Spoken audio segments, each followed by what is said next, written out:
His legs trembled. Woon Xiang's entire body was shaking roughly from overexertion of his internal qi and apparent injuries.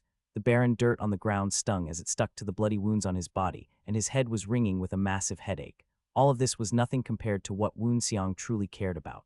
His teacher and master died. The man who took care of him and raised him like a child was murdered and dead laying in front of him. What was even more aggravating was the scene in front of him, however, the one who taught me the essence of martial arts and becoming a man. Is this how you go? Woon Xiang's anger was directed at the people in front of him who murdered his teacher and were responsible for his current state. It was a group of people who were once respected as his teacher's peers and their disciples. The fact they had turned on the spearmaster, his teacher, and his sect was a sad sight to see. Ha ha ha. Woon Xiang laughed like a madman. Ha ha ha. As he slowly turned my head, he could see the body of his deceased teacher who had fallen first. His master, the current master of the spearmaster sect in the Orthodox Society of Murim, who was betrayed by those who falsely accused him and schemed against him, claiming he had been learning in secret the demonic path, killed him in cold blood. When Woon Xiang turned my gaze again, all he saw was the bastards who were responsible for everything. The Sage of Bright Rock from Mount Hua sect, the three swords of King Cheng and the First Apprentice, the legendary Mountain Cleaver and the Peng clan. In addition to these people were the 5 generations hailing from their respective factions that held together the Orthodox Alliance within all of Murim. But lastly was that bastard, the Lord of the Martial Alliance, Jwa Dujayul. He was a fool and a bastard man who had always felt inferior to Woon Xiang's master, who also was the person who most openly accused his master as the vilest practitioner and master in all of Murim. It was likely he was the one behind all of this, Woon Xiang thought. Woon Xiang looked at Dujayul's hypocritical facial expression and gritted his teeth. Then he slowly opened his mouth, erasing his wrathful countenance as if it was a lie. Let me ask you one thing. Tell me. The person who answered was the Sage of Bright Rock, hailing from the Mount Hua sect. He was the only one who could not erase his expression of unease and guilt, even when he killed his teacher. However, in Woon Xiang's eyes, he looked the same as any of the other hypocrites gathered here. Although the sage may feel guilty or remorseful about his actions, he did absolutely nothing to save his master's life. Looking back at the group before him, Woon Xiang slowly opened his dry, chapped lips to speak. I know that some of the people here are not fools. You know better than anyone that my master nor I practiced any demonic art. At the words of Woon Xiang, the people around him closed their mouths and remained speechless like puppets. The only remaining shred of sanity within Woon Xiang snapped at this disgusting sight before him. He laughed inwardly to himself, and Woon Xiang continued to talk. Then let's talk candidly. Why did you do this? My master was virtuous and honest as any man to ever walk the path of martial arts. And yet, you openly frame him and conspire to taint his image and then trample our sect. Why? The cry from Woon Xiang was filled with both desperation and sadness, as if he were a wounded beast crying out in anger at his attacker before its last moments. Those who stood before him and saw this were taken aback by the ferocious display of spirit and power in front of them.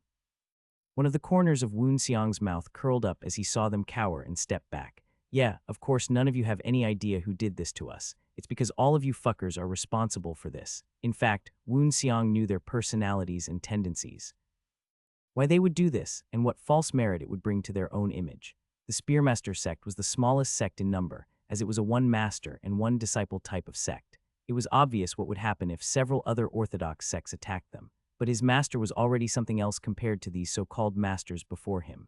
His master's ascension in his martial path and cultivation had long reached above and beyond his peers' levels. Even the lord of the entire martial alliance was compared to evenly matched to his master. Despite all the false glory they would attain from purging an evil villain in name who was as strong as his master, there was definitely something else hidden in this accusation. However, nobody defended them whatsoever when the accusations surfaced. It started half a year ago.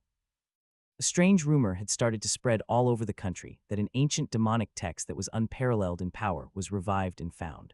All those who learned this art were different from normal unorthodox practitioners as they were purely demonic. Demonic arts were powerful indeed, but their power depended on the amount of bloodshed of others, hence why those who learned it turned into disastrous murderers within all of Murim and were put down as soon as they came to power. As soon as one learnt it, they would also lose all remaining sanity and completely turn into a different person. But the rumors turned towards his master for some reason, and he was accused of holding onto the book. The Spearmaster sect had one of the largest libraries in all of Murim despite being the smallest when it came to texts and cultivation methods. But the rumors went as far to accuse his master that he had already started practicing the demonic arts. Nobody listened to the cries of Woon Xiang and his master, as two people cannot stand up to the entire world or Murim.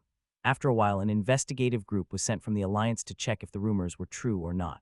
Both Woon Seong and his master were certain the rumors were complete falsehoods, but something changed. I should have realized it sooner, he thought. For some reason, during the rigorous investigation, the text of the demonic art was found in the investigators' hands. In no other place than the Spearmaster's sex library, the appearance of the demonic text, when first pulled out of the shelf, embarrassed even his master, since Woon Seong knew that neither his master had any inclination to study or even look for that blasphemous text. Naturally, anxiety and worry appeared on both his master and his own face. At that point, Woon Seong realized it was a scheme to frame them. For some reason, somebody in Murim conspired against their sect and his master. And it just so happens that those bastards who framed him were standing right in front of the bloodied and fierce-eyed Woon Seong at this very moment. "If you have a mouth, tell me," Woon Seong roared, pointing his spear at the two-faced martial artists. When the people of the group before him did not answer, Woon Seong shouted even louder. It was then that the Lord of the Martial Alliance, JWA Dujayul, emerged from the group and responded. "How long are we going to let that demonic child spout his dirty lies?" As JWA Dujayul stepped forwards, Woon Seong grasped the blood-stained spear of his deceased teacher tightly in his grasp. Woon Seong glared intensely at JWA Dujayul. If looks could kill, Woon Seong would have slaughtered the entirety of Murim with just that gaze alone. "Of course, you always hated my master. Not only were his merits higher than yours, but his skill was also leagues above yours." Woon Seong shouted in contempt. The Dujayul's eyebrows wriggled and contorted in anger at the words spoken. "I guess your teacher didn't teach you any manners with that spiteful tongue of yours. Heh, I will purge all the laymen who practice the devil's art, starting with your master and you." "Bullshit." Woon Seong shot forwards with vigor, as his spear wound itself tightly in chi and moved with him towards his target. It was a strike with such ferocity and stability that it was nearly impossible to imagine that Woon Seong had only been practicing for a short 10 years. And in fact, his skills were the most highly rated amongst the younger generation as well. The smooth and refined movement of his spear proved it beyond a doubt. As he moved towards the group, Woon Seong's movement resembled a thunderbolt. Originally, it was Woon Seong's intention to catch JWA Dujayul and kill him right then and there. But he wasn't the Lord of the Martial Alliance for no reason. "I need to, if anybody is to die here. It must be that man." Woon Seong, though moving incredibly fast-paced, almost like a mirage to the untrained eye, slowly glanced over at his master's face, who lied there on the ground to the left of him in sorrow and anger. Woon Seong was bitter about it to the very end, since it wasn't like his master couldn't defend himself from all these masters. He was visibly poisoned, and Woon Seong had noticed the physical symptoms long ago. In addition to poisoning and framing his master for practicing demonic arts, Woon Seong absolutely would not let JWA Dujayul live for what he had done. "I'll kill him. For as long as my body still breathes life, I will definitely kill him." It was a gathering of the most powerful masters within the entire Orthodox Alliance that were in front of him. Woon Seong knew there was no way he could escape them and that he would surely die here. Since that was the case, he had to at least avenge his master in some way. As soon as Woon Seong shifted his gaze back towards his target, his eyes shone brilliantly with determination. The spear in his hand flashed with a bright orange aura and set fire. "Why you?" JWA Dujayul shouted in surprise and a little bit of fear. Even a cornered rat would bite a cat. JWA Dujayul brought his sword in hand in front of him quickly and was forced to parry the fierce strike. He tried to redirect as much as the pressure and force behind the spear, away from him. Bang, zing, zing, zing. A flurry of strikes unfolded at an unseeable pace before the group as the spear and sword clashed. It wasn't a completely futile effort either. 2 fingers. Woon Seong could see that JWA Dujayul's middle and ring finger of his left hand were cut off by the spear dip and flew in the air. "How dare you?" JWA Dujayul clenched his teeth and shouted with pain and anger evident in his voice. He wouldn't just let some fool's disciple from the lower generation get away from him after humiliating him this far. Woon Seong didn't back down either in spirit, as he bared his teeth and vented his anger. Woon Seong was angry beyond words that he was not able to pierce JWA Dujayul's heart at the very last moment. He couldn't and wouldn't be satisfied with just 2 fingers. But as cruel as reality was, that was all he could do with his skill as a younger generation disciple facing a master. Lord, the Mountain Cleaver and first apprentice of the Sword Sect, shouted out and approached JWA Dujayul. Of course it was them. The 2 that hung around most with JWA Dujayul and were basically his loyal dogs. They were the epitome of hypocrisy. "You're too young to even try and escape from us, you little bastard. His skills are as good as they say. Be careful." Fang tang tang. The cold, bloodied spear and the sword of the first apprentice collided, causing a series of dangerous exchanges to be heard throughout the field. Behind the first apprentice, who kept Woon Seong occupied, was the mountain cleaver gathering up his internal energy for a huge overhanded strike. And as if that was not enough, even Jwa Dujayul, which had stopped the bleeding from his wounded fingers, rushed toward the Woon Seong in anger with his sword. The remaining members of the group, including the sage of Bright Rock, the renowned scholar of the Mount Hua sect, just watched the fight in front of their eyes with bitter expressions. The fierce battle continued for more than a few minutes, and at the end of the battle, the sword of Jwa Dujayul pierced the heart of the brutally beaten and wounded Woon Seong. Oh my god, is he still alive after even that? Woon Seong staggered, gripping the hole in the left side of his chest. A chunk of blackened blood and unrecognizable organ tissue sputtered out from Woon Seong's mouth. It was the result of several inflicted strikes that harmed him internally in a cruel manner. This tortuous method of death was due to Jwa Dujayul alone. Even from an outsider's perspective, it was impossible for Woon Seong to survive here.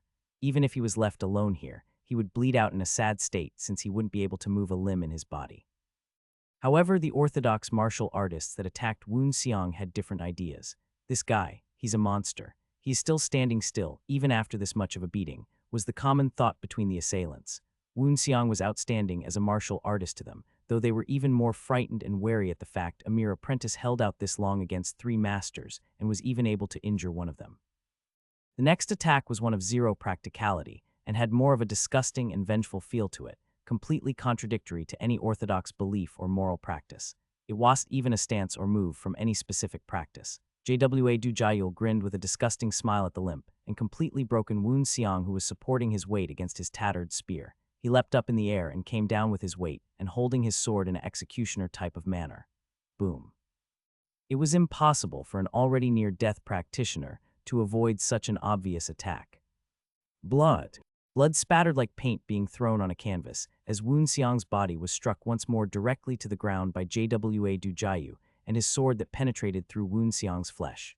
Gasp. Woon Seong couldn't even make out any sounds from the pain he was going through. He just gasped desperately for air as his lungs had been pierced in that final blow. I wanted to at least take one down with me. He truly wanted to kill at least one of the hypocritical bastards that caused this terrible event. Master, I am sorry. In the midst of Woon Seong's collapsing consciousness, his gaze landed on his teacher's resting face. I told you it was Jwa Dujayul. I told you not to be too nice to him. Woon Seong felt bitter as he cursed the man Jwa Dujayul even in his last moments, while looking with endearment towards his master. If he and his master were to die like this here, there would be no one to recover their bodies. No, even if they did, will these blasted and corrupt liars allow a tombstone to be built? It was likely their bodies would be thrown into the woods and eaten by the wild animals residing there. Master, if I can live another life, I will avenge you. I swear to you and myself that I will kill at least that man if I had the chance. There was no such thing called living a second life, or reincarnation. It was simply a fact accepted by every sane man and woman in the world. Woon Seong's sight blurred as he sorrowfully wept for his caring master. His 5 senses were slowly getting more and more dulled, but to Woon Seong it seemed as if he could see his master's very soul departing in front of him. So don't be too much of a pushover in the afterlife. Take care of your own interests, okay? Woon Seong felt his life slowly coming to an end. In the meantime, he could vaguely hear Jwa Dujayul shouting something. I've knocked down these evil bastards, HAHAH. Woon Seong gathered all his strength to spit out the last curse while his consciousness was blurring. You fucking dog. The last word of a warrior and martial artist devoted to the spear that couldn't defend his master due to his lack of strength. But even as he said this, Woon Seong couldn't hear anything or see anything else. He had lost consciousness, but no one knew nor did they notice it. On the neck of the deceased Woon Seong, hidden beneath his robes, there was an emerald green necklace with a crystal embedded in the center of it, shining ever so faintly. Sang In Hyo, the general director for the Cave of Latent Demons, a training facility for youth within the cult of the Heavenly Demon, handed over the pile of documents piled up in front of him. All the documents he received were sent from the upper echelons of the cult. Sang In Hyo looked carefully through the papers. Skimming his eyes over the documents, he rubbed his forehead out of habit from stress. The Cave of Latent Demons was a similar training facility used to nurture youth and find talents. It was similarly designed to several programs within the Muram Alliance. However, they did not educate the youth in a similar and polite manner as the orthodox factions within the alliance. This was due to the cult being part of the unorthodox faction. It was unlike the selective processes that the orthodox went through, as their code was similar to survival of the fittest. Only the most talented youth that showed promise would survive by the end of the training. The unfortunate ones, however, were not so lucky. While handing over the documents, Sang and Hyo recalled the three main teachings in the facility. More specifically, they were referred to as the three knots. Keep up not, you die. Strengthen not, you die. Endure not, you die. That very code they lived by was what made the Cave of Latent Demons one of the most well-known programs for its harshness. It was inevitable to be brutal since the remaining talents would surely strengthen the power of the cult, and was only held every 20 years. The reason for the 20-year periods in between was to bring fresh talent of the younger generation to stimulate and compete with the older ones. This training was surprisingly just that effective. It was inevitable that those who survived would become masters in their own right and be able to hold themselves accountable and at least have means to protect themselves within all of Murim. Though rigorous and harsh, one would wonder why even try to attempt the arduous training that walked the tightrope of life and death. It was simple. If one was a master, they could overcome any kind of pre-existing status and make a name for themselves and their loved ones. However, there are no shortcuts to power. This remained true for even the brightest of talents among the many youth gathered. If 1,000 children entered the Cave of Latent Demons, not more than 100 would make it out alive. 1/10. That was just the survival rate. Finding the most supreme talents among them to become masters was even lower. But as difficult as the training was, there had to be some youth that continuously overcame setbacks and proved themselves to stand out. Who among the batch of youth has been standing out? Sang and Hyo would not be the only person to want to know either. The upper echelons wanted the director and his subordinates to keep their eyes peeled too. When Sang and Hyo was briefed half a year ago, his assistant mentioned 3 particular children to him. Even if they stood out, though, they would not get any kind of special treatment. One could die at any time here. That was just the cruel reality of it all. I wonder if anybody new has entered the light. Sang and Hyo smacked his lips in curiosity to see if any new talents had shown up other than the 3. The assistant answered in earnest. As I mentioned before, numbers 1, 17, and 109 continue to stand out amongst their peers, so none of them have died yet. When Sang and Hyo heard his assistant's report, he nodded. The number of students that are taken in the Cave of Latent Demons consists of 1,000 children each time, and as soon as they enter the Cave of Latent Demons, they must abandon their names and receive numbers to identify themselves according to their talent level amongst their peers. The one with the greatest talent was number 1, and the one with the worst talent was labeled as 1,000. Number 17. Sang and Hyo knocked on the table with his fingers, recalling number 17. She received a number of 17 for certain reasons, even though she had talent rivaling the number 1. Considering her background, she would not be allowed to die, even if she failed here. One of the most surprising things is that number 109, who numbered in the hundreds, was being noticed among the children who stood out. His resolve must be impressive. Sang and Hyo finished his thoughts about number 109 and covered up the report. Then, he asked in a passive tone, anyone else except those 3. At Sang and Hyo's words, the assistant hesitated and opened his mouth. We have number 900. Sang and Hyo's eyebrows wriggled in skepticism at his assistant's words. Number 900. A number like 900 was a talent almost on the verge of garbage. In fact, those in the last 100 were intended to be used to alert the more talented children by dying early rather than using them as members of the cult. But the 900th child was standing out. It might have been understandable at the start when everybody had a fresh start, but now of all times, wouldn't this be considered a record in all the history for the Cave of Latent Demons, that someone numbering in the 900s was even alive this long? There were only 600 children alive. Sang and Hyo's countenance demanded an explanation for what was going on with number 900. The assistant noticed this and continued to explain his findings. It was about half a year ago when number 900 first started to change. Inside the dark stone room, was a young boy who looked to be about 11 years old. The boy fell down with a look of exhaustion plastered all over his face. Ugh, the floor was hard and his muscles were sore. He was incredibly tired at this point and wanted to fall asleep right away. His eyelids felt as heavy as iron ingots as they wavered in the darkness of the room. The boy could feel clearly all the kinds of bones and muscle fibers screaming at him to rest his adolescent body at once. Any other ordinary boy would have fallen asleep as soon as they lay down, but he wasn't some ordinary boy. I can't fall asleep right now. The boy got up from his seat and went to a corner of the stone room. Then soon he lit a small candle wick with a match. Woo-ha! The small flame flickered to life in the darkness of the small cave that was the size of about 1 pyong. Illuminating the corners of the room, the boy felt a warm and cozy air embrace his body. It was obvious, this little stone chamber wasn't his real home. It was just another small room that each child received when they entered the Cave of Latent Demons. It was becoming a familiar place to him now. The boy who lit the candle returned to his original seated position and sat with his back leaning slightly against the wall. The unique cold touch of the cave transmitted its temperature to his back, awakening his mind and body from its exhausted state.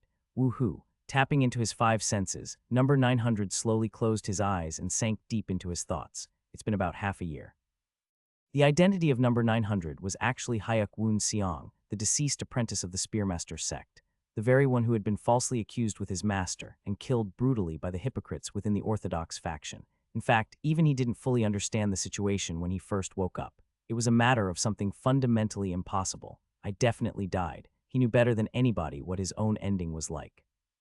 The situation at hand was not something he could dare to even try comprehending. He first awoke in this body half a year ago. It was incredibly embarrassing at first. Why would a person who died in his mid-20s be in the body of a child? And he had these new memories that were not his, meddling and mixing with his previous life's memories. Who could possibly give him a reasonable explanation for what happened? As half a year was not a short time, it was natural that there were many theories he tried to conjecture in that time. And after contemplating his thoughts for that half year, Woon Seong came to a conclusion. I don't know why I'm here, but if there was anything at all that could point to this happening, then it would be. The gaze of Woon Seong subconsciously fell to an area around his chest. It was a small, old necklace hanging around his neck. Surprisingly, it was the same exact necklace that Woon Seong was wearing just before he died, the artifact of the Spearmaster sect. It wasn't just some imitation of the artifact, but the real deal. At first, Woon Seong thought he was coincidentally wearing a similar necklace. However, there was no way that he, the former apprentice of the Spearmaster sect, could not recognize the treasured artifact of his sect. It was a necklace that he had worn around his neck for over 5 years in his previous life. Woon Seong knew by touching the emerald prism that was laced around the string with his fingertips. He knew that he would always be loyal to the Spearmaster sect and his deceased master, even in this life. However, it didn't explain why he had been shoved into the body of some child that was in the cave of latent demons. It was one of the most powerful sect of all the unorthodox factions. But Woon Seong had a slight hunch as to why he had been reincarnated into this body, which was trying to get into the cult of the heavenly demon. What power could have possibly interfered with his destiny to place him here of all places? Even as he went through the grueling training of the cult with this child's body, he still practiced the chi cultivation art that he learned in his previous life. It's still not nearly enough. Woon Seong eventually just gave up trying to think about what impossible forces were moving him around and just went with what was in front of him. He couldn't find any true purpose to this life for over half a year. Even if he thought about it for a while now, nothing would really change in his path as a martial artist if he did nothing to improve. If anything, it would be better to adapt to his current situation and decide later on what he needed to do in the future. No, it's actually clear what I need to do. The faces of the bastards who framed and brutally murdered his master and him.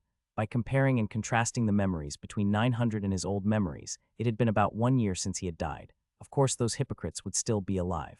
Then this time, surely JWA Du Jayul, I will kill you for what you did. Hayek Woon Seong gritted his teeth and recalled the face of the parties involved with his master's death. The faces of the sect leaders of several orthodox factions like the Mountain Cleaver, the Erst Apprentice, and the Sage of Bright Rock came to mind. They would surely die by his hands as well. With another chance at vengeance, I can't screw this up. Woon Seong, determined to get revenge for his master, checked his situation.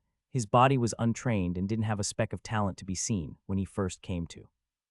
The place where he woke up was in the cave of latent demons within the cult of the heavenly demon.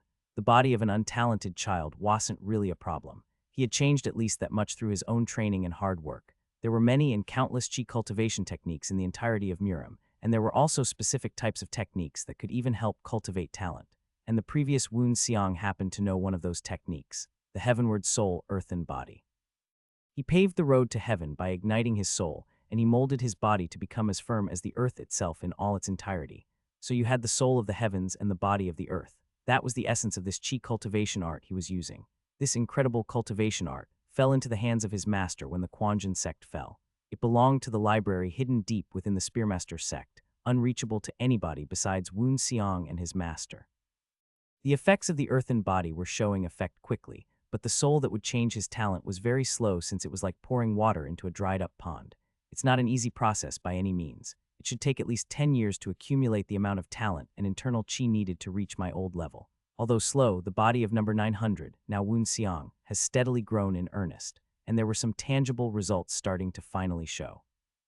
We can solve the physical problem with this, but I just had to revive here, didn't I? The cult of the heavenly demon. Actually, it was a little ironic and comical. If there was someone writing the script of fate in the heavens above, then they surely like to pull pranks. the unorthodox factions. In other words, in the orthodox factions, they would openly despise and condemn practitioners of the unorthodox path, calling them demons.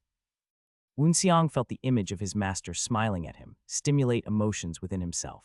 He had lived an earnest and loving life, taking a child like Woonseong in, who had nothing to live for, and what he did was nothing short of a miracle, giving Woonseong a purpose in his life. But that life had been reaped by the very hypocritical bastards of the other orthodox sects. But I really can't believe I'm here, of all places. Woonseong smiled faintly without realizing it.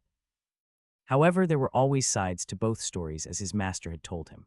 The cult of the heavenly demon and even the unorthodox as a whole were a little different than how the orthodox portrayed them. Yes, they might be condemned as evil, but even they had all been wronged by someone in the past that led them to create their purpose and group. Woonseong focused back on observing his internal circuitry and total internal chi he possessed. Even though Woonseong had just come into this new body half a year ago, he had accumulated about 3 years' worth of chi. As his hidden identity being the deceased apprentice of the Spearmaster sect, he needed to pursue his lonely road of vengeance alone. He was making some progress steadily, and shouldn't complain too much really. If anyone else had his knowledge at 11 years old, they would be an unheard of prodigy. Even though at first Woonseong felt disgusted about reviving in the cult of the heavenly demon, his master told him dearly in the past that not all unorthodox practitioners were demonic. Maybe this is a good thing. Since he had to walk his path of vengeance alone, it might not be such a bad idea to take all that he could from here before his leave. On top of all the teachings his master left him, he always emphasized harmony. If he was to use a so-called righteous attitude with a mid-level cultivation technique and stubbornly challenge his enemies like he did in the past, then it would all be in vain. Woonseong decided that to keep the teachings of his teacher that emphasized harmony as well as taking a new path would be necessary. He had to get stronger than anybody else, strong enough to decide others' fate, like the fate of the bastards who caused him ruin. Looks like 900 changed after consuming the poison 6 months ago. Sang and Hyo once again contemplated his assistant's earlier words. Sometimes that happened. After experiencing a life and death crisis, some people take the opportunity to change and challenge their so-called limitations. But Sang and Hyo knew that pulling that off was not something easy by any means. Most take that opportunity and their resolve that drove them to grow, but all of them inevitably fizzled out. But this means that number 900 is still growing at an impossible rate for over 6 months now. Sang and Hyo lightly smacked his lips. Of course, number 900 was not comparable to the top 3 that were mentioned earlier. In the case of the 3, they were still leaps and bounds ahead of everybody else at the Cave of Latent Demons. However, the fact remained that number 900 was growing at a rapid pace beyond belief and was closing the distance. There's nothing wrong with watching him a bit more closely. Taking that into consideration, Sang and Hyo ordered his subordinates to observe 900 a bit more closely. It wouldn't be a bad choice to surprise the brain of the cult with this chance of 900's future. Finally, he gave up his thoughts on 900. There were only 600 left in the Cave of Latent Demons, and they had been only developing poison resistance and basic body training. Sang and Hyo smiled.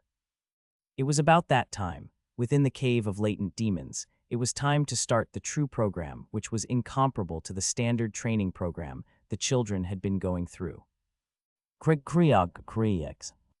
the depths of Woonseong's new body, there was a fundamental change occurring internally. His muscles stretched and contracted. His bones started to become reforged and remolded themselves to become more durable. His veins and capillaries pumped and pumped, speeding up his blood circulation. His very body was changing slowly, and his mind was clearing up. Woonseong practiced the heavenward soul earthen body technique diligently and circulated his internal chi throughout every nook and cranny of his body. It was a different source of energy that affected his soul and was increasing his talent levels. Since the technique was working with the soul, it didn't interfere with his circulation of internal chi. This was because they were fundamentally 2 different types of energy. Slowly but gradually and meticulously, he was sculpting his body to become an unparalleled retainer for holding internal chi. How long had it been? Ba-dump. Finally, the sounds of his bones creaking and blood circulating finally stopped. The very quality of his own soul had slightly increased again. It's changed again this time. Woonseong opened his eyes, feeling refreshed. It wasn't very noticeable, but the eyes on the body of number 900, Woonseong, were slightly different compared to last night. Since the change was so minuscule, nobody would be able to notice it unless they tried to dissect him. However, Woonseong himself was clearly aware of his own change. He clenched and unclenched his fist while trying to get adjusted to his new changes. Hiss. The candle's flame last night had burned out already, and it was early in the morning. It was a new day of training today, and it was also the perfect chance for Woonseong to test his new strength through this training. Woon Xiang nodded to himself with a satisfactory smile. Looking at the burnt-out wick, Woon Xiang guessed roughly what time it was. Is it almost 3 o'clock? It was probably around the end of night and about to break into the early morning dawn. It was time for the children who were sleeping in their rooms to start waking up. Some of the children could not wake up yet due to the injuries they were sustaining. If the children broke one of the 3 knots, they would get a slap with a stick by one of the instructors. Of course, this wasn't just some light little slap. It was bone-crushing and bruising. Hence why some of them were not waking up. Of course, Woon Xiang never got beaten, since he did his best to not only survive but grow here. Bong bong bong. Everyone gather around a few minutes. Sure enough, there was a loud shout that could be heard from one of the instructors outside the children's rooms. At the sound, Woon Xiang opened the door of the stone chamber assigned to him and went outside. For the past year, all the children in the Cave of Latent Demons had been learning how to defend themselves and develop their bodies through endurance and strength training. However, they had many more ordeals and different kinds of training to undertake. The Cave of Latent Demons was a 10-year-long training program. Therefore, it was paramount for the children to develop their bodies before undergoing any of the later tests. There were always very small numbers of children who had developed early on and had a better start than others by learning some chi cultivation techniques or body cultivation techniques through their family backgrounds. They might not have been the types to practice during their sleeping hours, but they must have practiced and developed themselves prior to coming here. Of course, the original owner of number 900 was an orphan, so he never had any opportunities to learn any of them. In other words, his internal chi and body was incredibly weak when he first inherited the body. Of course, the amount of energy Woon Xiang could collect was minimal since his body wasn't that talented yet. But he was able to hide his internal chi due to a special technique. If an orphan without any kind of history or prior teaching had somehow cultivated internal chi in the Cave of Latent Demons, anyone would be suspicious of him. For that reason, it was almost a miracle that Woon Xiang had been able to secretly cultivate about 3 years' worth of internal chi in only half a year. It was all due to the knowledge and experience of his previous life. Although Jwa Dujiao was the bastard who had murdered him and his master, he had developed a technique known as intimidation chi. It was a technique that allowed the user to mask his true levels and hide the amount of internal chi he had cultivated. Of course, he also had to cultivate his body slowly as well. Many children were eliminated in the early trials of the Cave of Latent Demons due to not having the physical limits to cultivate, but there were still children who were enduring it. In addition, most of them, like the previous owner of number 900, had any knowledge of what internal chi even was. All of these brutal training were being endured with the small body of a child. As long as Woon Xiang knew that, he couldn't use any of his previous techniques to physically develop his body at an accelerated rate, even if he got bruised or broke any bones. Of course, it was hard enough to not to die, but he couldn't die here early. On the other hand, he felt quite proud when he thought about it. While practicing this grueling training as a child, it was hard to enjoy life in a cave. But when Woon Xiang thought of the long road ahead of him and how well he was progressing towards it, he felt empowered. As Woon Xiang was lost in thought, the children gathered one by one at the gathering place. Woon Xiang was located in Shiwen Hall. The Cave of Latent Demons consisted of 4 halls. 250 children were placed in each hall.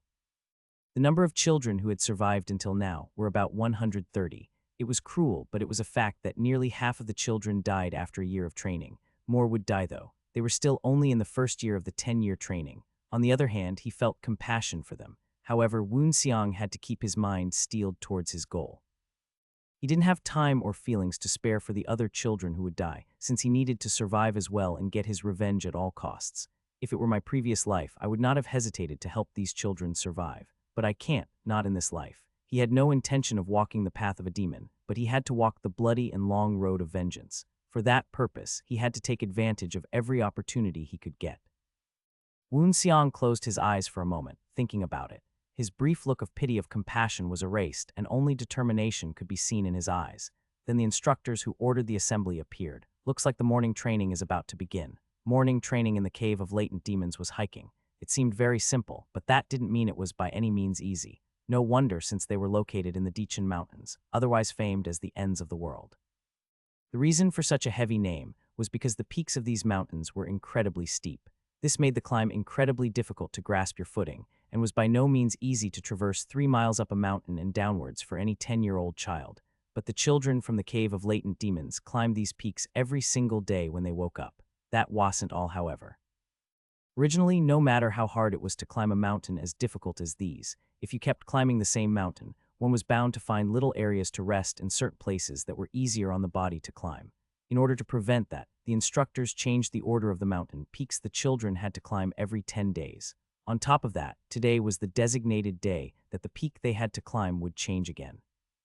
The children slowly all gathered into the hall and stood there shaking off their early morning fatigue. Just then, the last 5 instructors came into sight. They were carrying a large sack on their backs, and when they put it down on the floor, a loud thud rang out inside the cave. At a glance, it was clear that whatever was in the bag weighed a lot. Though they were young, the children were no fools and also noticed it. Due to the harsh training up till now, if the children didn't adapt a fast sense of wits, they would die inevitably. What is that? At the moment when all the children's attention was focused on the bag, including Woon Seongs, the senior instructor, who was at the forefront, smiled grimly and put his hand in the bag. He pulled out several iron weight bracers. From today onwards, the level of difficulty in your training will increase. All of you will step forward and take these. As soon as the senior instructor finished speaking, other instructors turned the sacks over their shoulders and poured the iron bracers on the ground that were inside their respective bags. Arm and leg bracers. As soon as Woon Seong had seen the weights get pulled out, he immediately realized what they were for and how he could benefit from this. It was one of the most primitive ways to strengthen a martial artist's body and muscles. Yet surprisingly, as countless years and different methods of training were found, this simple weight training was still incredibly effective. He remembered a time when he had tried something similar in his previous life. It felt like each of my limbs would fall off. If the children wore these bracers and climbed up the mountain peaks for their morning training every day, it was inevitable that those who endured would attain incredible benefits for their own bodies. Although some of them might die at a faster rate, it was also a high-risk, high-reward type of training. As simple as it is, this is actually something amazing for me. Thinking so, Woon Seong received his bracers from one of the instructors, handing them out, and attached one to each of his limbs. The weight of each iron bracer that he received was about 7.5 kg. Wearing one on each forearm and ankle, Woon Seong placed them in the places that would help distribute the amount of strain evenly throughout his body and keep his strength balanced. Among the children, there were some children who could not stand from the sudden increase of weight applied to them. In order to adapt properly and climb the mountain, the children would need some time to adapt to the sudden increase of weight applied to them. But the instructors were harsh. There was no time to adapt, since in reality this was not just a simple training session. They needed to nurture the strong ones that would bring a bright future to the cult. I'll give you 4 hours. Climb the mountain, take a flag and bring it back here. There are only 100 flags. Those who do not bring one down will not receive breakfast. The meals that were served to the children in the Cave of Latent Demons were incredibly nourishing and well-balanced. However, they were small in portion, and that meant every meal of the day was crucial. Missing a meal would mean even more pain and possibly death by starvation. When the words hit the children's ears, their eyes turned fierce and determined. Since there were only 100 flags, around 30 of them would not have breakfast. Some of the children had already bolted out of the hall and started climbing the mountain.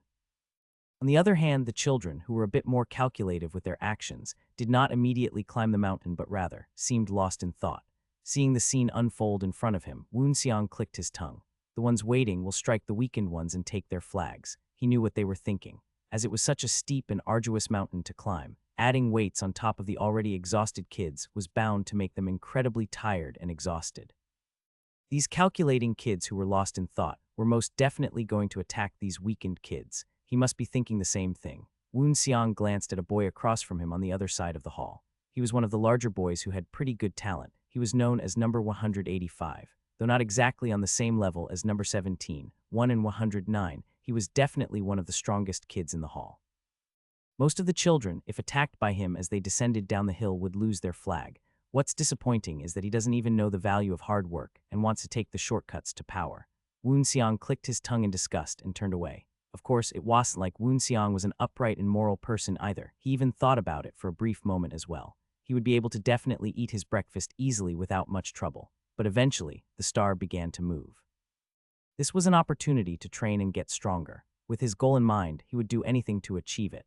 That being said, to achieve his goal, he needed to climb this mountain without complaints. Number 17 just started to move. Woon Seong saw that number 17 had started to move. He wasn't sure why she was ranked 17th, because as far as he could tell with the experience of 2 lives, she was definitely the most monstrous talent in this entire cave of latent demons. Woon Seong closed his eyes and took a deep breath in, woo, and then he shot forwards towards the peak. Of all the types of training that had happened so far, none were quite as cruel as this one. It was precisely because of the mental and physical fatigue piled on with wariness amongst the other children. It was the first time they had been pitted against each other in anything like a competition. Among all the peaks in the cult of the heavenly demon, the mountain that was selected this time was one of the steepest in the entire domain. It was so high up that it seemed like the very peak of the mountain was about to pierce the heavens themselves. Not only that, but the road was one of the most dangerous ones for the children to climb. The rocks were hard to grip and had no real solid footholds. Hoot, hoot. For any 10-11-year-old climbing this mountain with lumps of metal on their limbs and not using any internal chi, this was a nigh impossible task. But not everybody here was average. A boy next to Woon Seong had just lost his hold and rolled off the slope and landed on a patch of ground a few feet below. Although he was not seriously injured, his wound looked serious. Woon Seong looked back and silently started to climb the mountain again. In fact, he felt like he was about to die too. He refused to use his internal chi as a shortcut, and the body of No 900 was still incredibly lacking despite the small changes he had undergone through the heavenward soul-earthen body technique. Hoo-ha, hoo-ha. His hands and fingers were bleeding a bit as the blisters on them popped. His lungs felt like they were burning. The hem of Woon Seong's clothes was drenched with sweat, which only restricted his movement even more. He really wanted to take a break right now. No, I can't rest right now. Woon Seong knew that if he rested here, his mind and body would get so relaxed that he wouldn't even continue to climb after he stopped. Therefore, he steeled his mind and decided he would allow himself some rest once he reached the top and got a flag first. Woon Seong just kept the image of his master in his head fresh every time he took a step up the mountain and gritted his teeth with determination. However, being strong-willed and suffering from physical exhaustion were slightly different issues. Woon Seong climbed the mountain, biting his lips to the point of bleeding. As he was getting close to the top of the mountain, he was almost crawling on all fours. It wasn't just him, though. Almost all the children who were near the summit were at the point of climbing on all fours. It was that difficult to endure. The one silver lining in all of this was that Woon Seong had fulfilled his promise to himself and not stopped once for rest until he would reach the top. Hoo-hoo ha-ha-ha. Woon Seong finally had reached the top, pulled out a flag and laid sprawled out on the floor to rest his body for a bit. Fortunately, it was a large space at the summit to rest, and about 50 other children were sitting or lying down resting their exhausted bodies next to their flags. I definitely feel like I am dying again, aha. Woon Seong started to regulate his breathing and regain his stamina as fast as he could. As he finally was at the summit, he could feel the cool breeze hit his skin and start to cool down his clothes. It was good to rest, but if he stayed too long his clothes drenched in sweat would get cold. I have to go down quickly. There was even a time limit for this test, so he couldn't afford to rest more than a few minutes. During the time he gave himself to rest, Woon Seong stretched his limbs that were sore and tried to regain as much stamina as possible before heading back down. As Woon Seong was examining his body's condition, he darted his eyes to see how many flags were left. There were about 30 flags left, excluding the one already in his hands. If the amount of flags gets thin, the last ones to reach the mountaintop will fight for the flags. It was just another reason for Woon Seong to leave and go down the mountain quickly. If he stayed here, he would get caught up in a fight. Sure enough, the flags quickly ran out, and the children who came up late started to fight the ones with flags in their hands, trying to steal them. Of course, Woon Seong had just slipped out before that started. Perhaps because Woon Seong took a short break, it felt like his muscles were a little rejuvenated and the way down was much easier. What was even more interesting to him was the way he was descending down the mountain. Long flags are a problem for other kids to carry, but not for me. If the mountain is steep, it was harder to go down than to go up since you could slip and seriously injure yourself with your exhausted muscles. On top of that, if you had to take a long flag in addition to the iron bracers, it became increasingly difficult to maintain one's sense of gravity. However, this common sense was being broken by Woon Seong. It was quite comical if one looked at him going down the mountain. He sprinted down the mountain using the flag like a spear, flipping, turning and gliding through the air multiple times as he speedily moved down the mountain with ease. Tadak, tadak, tadak. Woon Seong maneuvered the flagpole brilliantly and used the swiftness to cut some of the branches and twigs that hindered his view. Woon Seong cut in from one of the side routes he was taking and went down the open road in between. In a situation where one could have slipped, the only thing that could be seen was circular imprints from Woon Seong's flagpole as he flew down. Toon. He used the rebound of the force in the flagpole to propel him even faster. It was absolutely incredible just how nimble he was. Anybody watching could tell Woon Seong in the body of number 900 was incredible with a spear in his hand, just based on how he maneuvered with the long flagpole. It shouldn't be that hard to get down. It was natural for a smile to hang around the mouth of Woon Seong as he felt free like a bird with something resembling a spear in his hand. However, the smile soon disappeared from Woon Seong's lips. It was around the time he was about to arrive at the bottom of the mountain where the instructor was. "Hey, leave your flag behind and get lost." A sudden voice shouted out at him in Woon Xiang's direction. Woon Xiang slowed his movements and gradually came to a stop. Comparing No 900's body to the body of the boy who had just shouted at Woon Xiang was hilarious to most if they saw this. The boy was a head taller, wider, and had a much deeper voice than Woon Xiang and No 900's body. As Woon Xiang stopped in place and glanced at him with indifference, number 185's face contorted in anger and pointed with his two fingers at Woon Xiang. "Did you hear me? The flag in your hand, leave it and buzz off, you mongrel." Woon Xiang's look of indifference disappeared and he looked at him, like he was looking at a fool, and laughed. The children gathered in the cave of latent demons were in the ages between 10-15 years old. To Woon Xiang, a mere height difference and deeper voice was a complete joke to him. With a flagpole in his hand that could be used like a spear, it was borderline insanity for number 185 to try and pick a fight with him. But it wasn't like number 185 could possibly think that the boy in front of him could be the worst choice to try and rob. He, number 185, who was used to intimidating others with his size and weight, thought this would be easy even if things had to get physical. In the cave of latent demons, the children brought there didn't have such easy lives before they came there, so it wasn't as if number 185 didn't know how to fight. I bet you've probably grown up thinking size and intimidation is the easiest way to get the things in life that you want, Woon Xiang thought. He wasn't wrong, seeing how number 185 was acting right now. "Oh, this is funny to you." It seemed number 185 had his pride hurt, as Woon Xiang blatantly laughed at him. Woon Xiang boldly walked right up to number 185 and sized him up.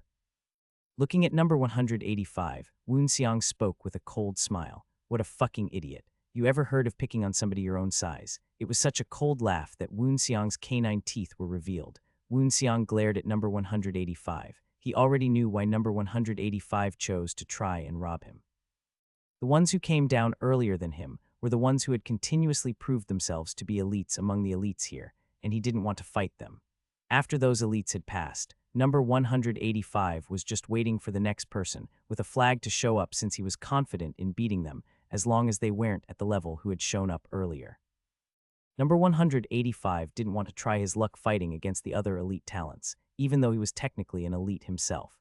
He was just looking for an easy person to beat up, rob, and get his breakfast, and it just so happened the next one to come down the mountain was No 900. To number 185, number 900 seemed to have non-existent talent, physique, and strength. He assumed Woon Xiang probably got the flag through sheer dumb luck. That's why he made a move on me, because Woon Xiang knew exactly what this bastard's thought process was. He couldn't just sit still, and rather decided to beat him down here and now. Number 185's morality and behavior was incredibly hypocritical, bowing down to the strong and beating up on the weak just because he could. For some reason, a bitter memory surfaced as Woon Xiang thought of this. "What did you say to me?" Number 185 approached Woon Xiang with an incredibly irritated expression. From his point of view, meeting number 900 was an absolute fortune. Sure, number 900 was doing all right these past few days, but he used to always beg and grovel like a bug half a year ago. He was small and rarely talked to other children, so he was clearly an easy prey. Number 185 didn't know how he came down quickly, but he pretty much knew that he must be exhausted. So he had thought that if he threatened that bug a little bit, he would put the flag down quietly and obediently. But what the hell was this? Some half-wit who was ranked in the 900s was talking back to him who was ranked in the 100s. Thinking about that fact, number 185 couldn't hold back his anger and shouted loudly, "What did you say, AAH?" "Kuko." But he didn't know, even before number 185 could process what was happening, the flagpole in the hands of Woon Xiang was swung around. It was a blow with the might of 7.5 kgs in both of his hands. The wooden flagpole smacked the temple of number 185. Number 185 was holding his bleeding temple, jumped to his feet. "You bastard." Then he swung his big fist right in front of Woon Xiang. But there was something that no 185 couldn't possibly know. Sure, the body was that of number 900, but the soul was from a person that had reached the transcendence realm in his past life, using the spear. Bu Woon. Woon Xiang casually avoided the blows from number 185 very easily by taking a step back and shifting his center of gravity just a bit. Boomf. The flagpole had moved so fast number 185 couldn't even see the movement, and struck number 185's ribs incredibly hard. Number 185 was beaten down, and his ribs were definitely broken, as he was forced to kneel on the spot and gasp for air. But that wasn't even the end of it from Woon Xiang. Puck. Taking advantage of the fact number 185 was forced to kneel, Woon Xiang mercilessly and brutally crushed number 185's ankles. Number 185 fell on the spot as he stretched out his legs one after another and rolled his feet. It was fortunate that he didn't hit his head against the big tree behind him, but thud. Before number 185 knew it, the flagpole in the hands of Woon-seong was pressing down on the chest of number 185 coldly. I bet you felt good beating up the weaker kids than you, didn't you? At the question of Woon-seong, number 185 lips trembled and dared not open his mouth. He was so afraid of number 900 right now that he felt as if he were the one that was a head shorter in height. Looking at his trembling expression, Woon-seong lifted up the flagpole in his hand. Then he grabbed the flagpole firmly as if he was about to drop it. No, please. Number 185 couldn't even move from his position and prayed to Woon-seong to spare him with a trembling voice. Number 185 was only 11 years old. It wasn't too young, but it was also not that old. He wasn't at the age where he could clearly distinguish what it meant to be good or evil. He was old enough to pick on others and feel good about it, but he still had the chance to change his ways. And trying to take Woon-seong's flag was not a sin worthy of death. Of course, it was a sin big enough to warrant death if this was in another place and he was of a different age. I'll let you live, but that didn't mean Woon-seong would just let him go, though. Furthermore, Woon-seong was not a just man either. At least not in this life, he couldn't be. Not only that, but if it were the other way around, he might have been killed without being able to fulfill his revenge for his master. You have to be punished. Woon-seong lifted the flagpole in his hand high. So far, you've done nothing but pretend to be strong and do what you want to do to those who are weaker than you. You were probably sure that you would steal a flag off somebody weaker than you today as well. But now, maybe you'll be able to know what it's like to be the one on the receiving end of being weak. Come on, number 185 cried and pleaded with Woon-seong, but there was no mercy in the hands of Woon-seong whatsoever. Kwa-rik, with the powerful impact of hitting his forearm, number 185 lost consciousness. But before number 185 had lost consciousness, Woon-seong leaned in close and whispered to him some parting words. There won't be a second time. At that voice, number 185 trembled in utmost fear before losing consciousness. He won't die. Woon-seong glanced back towards the path near the mountain. In the direction of his gaze, number 185 laid sprawled out unconscious. It looked like number 185 passed out from the pain that Woon-seong inflicted upon him. Woon-seong scoffed and turned around. He proceeded to leave and grabbed the flagpole. There wasn't much time till the instructors ended the time for the training. As if to prove it, Woon-seong began to see children resting one by one. Some of them had bruises on their eyes or a lump on their head. These children were injured in a large scuffle that had erupted at the top of the mountain when all of the flags had been taken. I'm glad I came down early. Otherwise, Woon-seong would have likely been caught up in a large brawl like the kids resting before him. Woon-seong smiled faintly and hastened his steps. Of course, the process of going down the mountain was not so smooth. As he descended down the path, there were children who rushed to take the flagpole from the hands of Woon-seong, much like what number 185 tried to do earlier to him. All of them were children who attacked because they thought with the impression that being number 900 he would be weak. Each time, of course, they were severely beaten and left bruised on the side of the path by Woon-seong. Whoa, that's a funny sight. When he knocked down the fourth child who attacked him, Woon-seong found out that there were hidden instructors watching him with nervous expressions for some reason. What were they expecting? Woon-seong had been biding his time and hiding his talent as best he could, but now he could care less for such trivial things. If the instructors wanted to watch, he'd go ahead and give them a show. Woon-seong eventually made it all the way down the mountain and arrived at the gathering place where the instructors were handing out breakfast to those who brought down a flagpole. There were a little more than 40 children who had brought down a flag before Woon-seong. Among them, number 17 was in the crowd too. I brought a flag. It's within the time limit. Take your meal. When Woon-seong handed over the flag, the instructor accepted it and handed over a fist-sized dumpling. Dumplings were a nutritious and tasty prize with a balanced use of meat and vegetables for the children that they rarely got to eat in their time spent at the Cave of Latent Demons. It's a little small, but there's no nutritional problems at least. This was just a typical meal in the Cave of Latent Demons. The sense of satiety applied the logic of making a warrior lazy and never gave the children enough food to be full. Woon-seong accepted the dumplings and joined the other children that were sitting down and found a spot. Getting comfortable on a patch of dirt, he slowly began to eat his dumpling. To increase the amount of nutritional value he could get from the dumpling, it was important to chew it little by little slowly and for a long time. That way, even a small amount of it could actually fill your stomach appropriately, instead of just wolfing it down in one bite and staying hungry. When Woon-seong almost finished eating his dumpling, most of the other children returned. Like Woon-seong, the children who brought a flag received dumplings, and those who did not were forced to look at the other children with envious or resentful eyes. Number 185 was the latter. Woon Seong turned his head and looked at him. Number 185 was escorted to the infirmary and had got his broken arm bandaged up. Interesting thing was that he was grinding his teeth with a resentful look at Woon Seong. Nevertheless, he did not dare to make eye contact with Woon Seong. It was because he knew well that he could do nothing about it. Woon Seong stared at him for a while and eventually turned his head. Now that he had breakfast, it was time to start a new type of training. You will learn martial arts in earnest from now on. After breakfast, the children of Shiwon Hall were greatly shaken by the words of the senior instructor. Some children were learning martial arts because they had some background up till now, and the unfortunate ones with poor backgrounds did not have anything. However, just because they weren't learning any martial arts didn't mean they didn't know what it meant. They could grow stronger and hold enough power to break free of the shackles known as poverty. According to the stories told to most children when they were young, the best martial artists in legends could fly in the sky and split rocks with just one finger. That was what learning martial arts meant to these kids. It was natural for children to be shocked when they learned that they would start learning what they wanted for so long. The entire hall was chattering and got noisy quickly. Boom, be quiet. The senior instructor stomped his foot loudly. Shockwaves emitted from the instructor's foot spread throughout the cave, leaving a clear footprint on the floor. The ground around the footprint was left with cracks of earth and rock all around it. Woon Seong's eyebrows trembled slightly when he saw it. First-rate, those who were considered first-rate martial artists were able to exert quite a bit of force from their bodies, since to get to that level, one had to be able to accumulate quite a few years' worth of chi.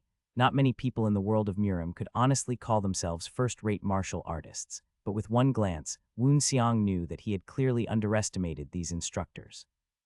Once somebody was skilled enough to be called a first-rate, they were strong enough to level their surroundings when fighting. It was the very definition of breaking through human limits. The senior instructor in front of him was a powerful man who could easily join small and medium-sized clans as a major fighting force. As Woon Seong was evaluating the senior instructor looked at the quiet children and smiled with satisfaction. Just because you'll be learning martial arts does not mean you will be stronger right away. You can't build a castle out of sand and expect it to be majestic. Just like you've been training yourself for the past year with preparation, you first will learn how to cultivate. He took a little booklet out of his robes. This is the Dark Flower and Red Spirit method. Woon Seong nodded lightly as he heard the name, the Dark Flower. Called the Dark Flower Technique, it was one of the best foundational unorthodox techniques for building an incredibly solid foundation of pure demonic chi. Orthodox cultivation techniques had the emphasis of stability, but traded that off for slower growth compared to most unorthodox methods. Unorthodox techniques typically had the polar opposite trade-offs. They emphasized fast growth with the risk of instability in the chi. This could lead to problems in later growth as a martial artist. However, the Dark Flower Red Spirit method was a high-level technique among the unorthodox methods. It was a rare method that Woon Seong had heard of. It had incredibly explosive growth compared to most unorthodox methods, but what was incredible about it was the fact that it collected incredibly pure demonic chi with even better stability. Ones who already know how to read move to the right, and those who don't move to the left. At the senior instructor's yell, the children first hesitated and then began to move to the groups they belonged in. Of course, the group on the right was where Woon Seong was. The senior instructor first approached the group of children who had learned to write. Before lunch, all of you will memorize the first 30 lines of text from the scripture. In other words, it seemed like the children who didn't get meals earlier might not get lunch either based on the manner of speech the senior instructor used. Those who don't know how to read will memorize 1,000 characters and 200 words a day. If you can't memorize it, there will be no meal. The children's eyes glistened with devotion at the words of the senior instructor. It was not easy to memorize 30 phrases or 200 words out of 1,000 characters for either group. Simply looking at the speed they were requiring the kids to learn at, it meant the children would be learning all the characters of the alphabet within 5 days. It was important for kids to eat in the prime of their development, so this was just another cruel punishment if they didn't meet expectations. Starvation naturally made one physically weaker over time and the mind fatigued. And this is a place where you die if you get weaker. It was cruel for sure, but the cult of the heavenly demon only needed strong warriors to lead their cult, not weaklings. Woon Seong went up and received a booklet along with the other kids that was being handed out by the instructor. The dark flower is supposed to be within one's body and is not yet in bloom, so it represents one's potential. The red spirit is one that rages and surges with one's passion. The dark flower as the medium will neutralize the ferocity of the red spirit, but still allow it to show its passion. When the dark flower and the red spirit meet within oneself, they will come together and fuse with each other. The act of combining the dark flower with the red spirit allows one to temper their passion and potential with each other while creating a balance. This balance represents a heavenly entity in its perfection. This heavenly entity that would reach perfection would become the great heavenly demon themselves.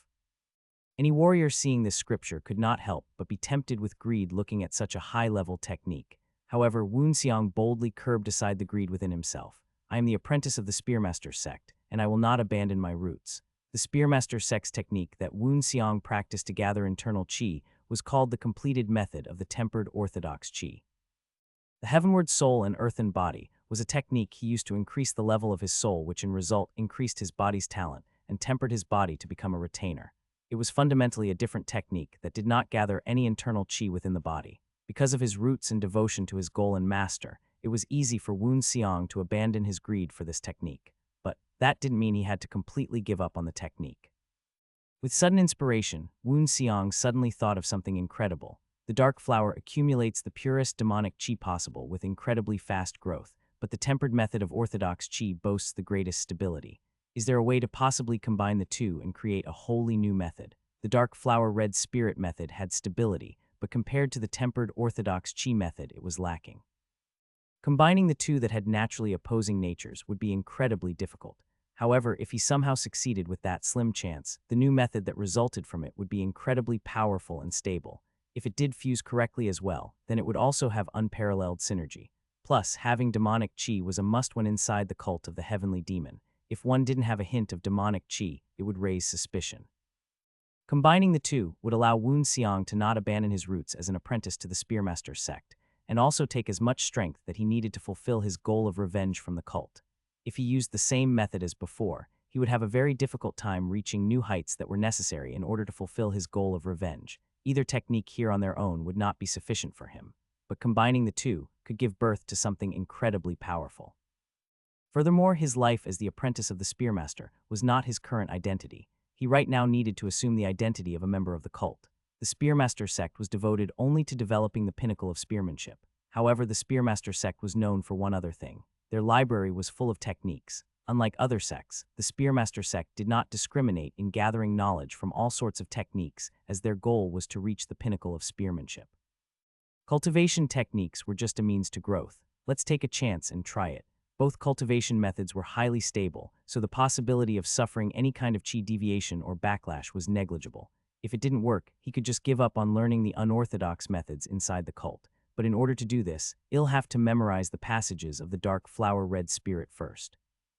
After closing and opening his eyes, Woonseong calmly began to memorize the lines within the scripture of the dark flower. It was not too difficult to memorize the lines in the passage, a total of 30 lines. To Woonseong, who had loved literature when he was in the Spearmaster sect, this was a cakewalk. Plus, there were over 100 lines of scripture in the entire method. Just learning 30 per day was easy enough. Of course, not all the other children would be like that. More than half of the children did not know how to read, and even if they did, it was not easy for children who knew to memorize all 30 lines of scripture. What was interesting to Woonseong is that he could see just how much time and effort the cult put into developing these talents. Although harsh, they did not hesitate in using as many resources as possible. This was why Woonseong was surprised that the instructors had actually been already teaching some of the kids in their free time over the past year how to read earlier on. However, learning and memorizing the techniques was not easy even for these kids, and as a result, only about 20 kids had been able to leave the hall for lunch. All of these 20 children went and started a new training after lunch. Woonseong was just busy experimenting. He could already feel the movement of chi within his body. I can already sense how this technique moves. To actually cultivate chi, it meant one had to find the pathways of the method, open them up with internal chi, and then make the chi flow smoothly and cycle it throughout the body. In general, it would take about 2 days for a talented child to truly feel the chi from the method coursing throughout their body. In the case of those who severely lacked talent, it would take probably around 10 days. Of course, there were only a small number of kids who were just starting to get the basics down and feel their own internal chi. This didn't mean they could move it around or find their pathways, but it was incredible to even be able to do that with only a few hours of practice.